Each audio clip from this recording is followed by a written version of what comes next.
Hello, class. It's Adilene Figueroa, and this is my memorable speech. I don't have much of an exciting life, but when I do go on adventures with my family, a lot of pretty interesting things happen. So I will be talking to you about our last camping experience in Bodega Bay. Well, the drive there was very long and obnoxious, and I was stuck in the car with my little brother, of course, and we bickered, but that was most of my car ride. And once we got there, we set up for a picnic table, and it was pretty crazy because the first and original camping site we had planned on going to was completely full. And that's usually what happens when we don't plan things out.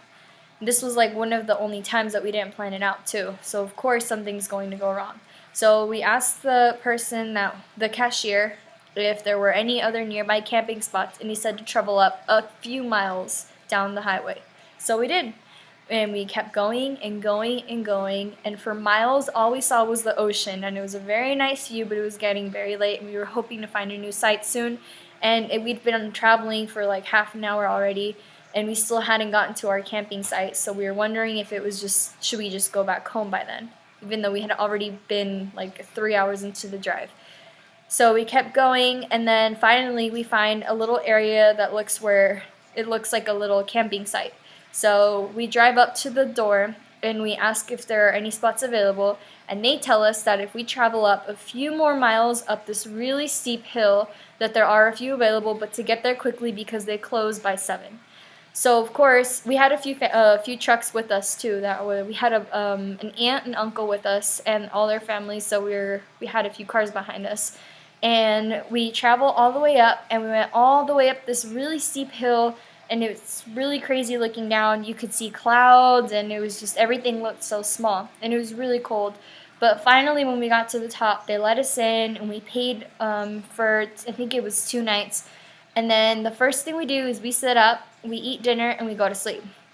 The next morning, we were woken up by a lot of rustling and sounds, and I am actually a chicken, and so I asked my dad to check it out for us, and turns out that there was a bear outside, and we hadn't even gotten all of our food out yet, but we had realized that somebody didn't pick up after themselves or throw the trash away inside the bear-proof garbage bin, and so it was going through all of our stuff.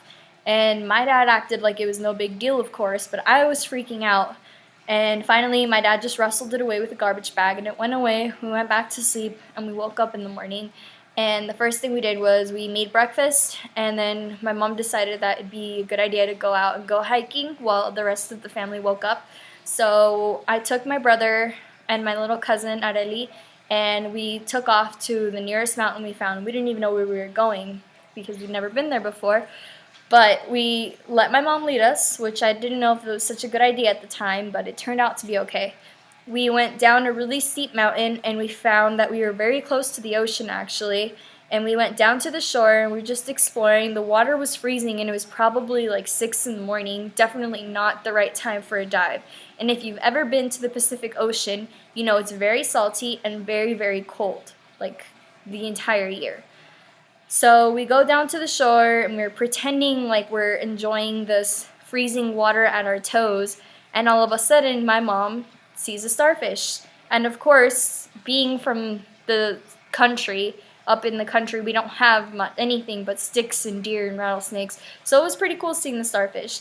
And we were looking at it from a distance, but we saw that there was a little trail to go down to where the starfish was, and my mom decided that she could go down there and pick it up and bring it home. Just by judging the steepness of the mountain, we thought it wasn't a good idea, but she went for it anyways.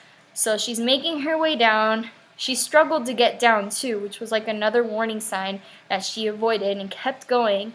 Finally, when she reached the bottom, we saw the starfish, and she reached in, and she wasn't close enough, but she kept reaching in deeper and deeper, and by then like half of her arm was in the water. This wave comes, knocks her into the water, and we're like afraid, so we're just looking for her and waiting for her to pop up.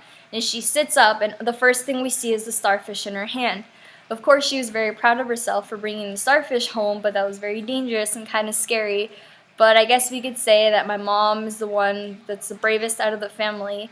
And so actually, I don't even think we have the starfish anymore, so I wouldn't even say it was worth it. but it was pretty cool to watch, and I guess she wanted to go for early AM swim anyways. So yeah, that was our last camping trip, and hopefully another one comes about so that I can tell you guys about that one.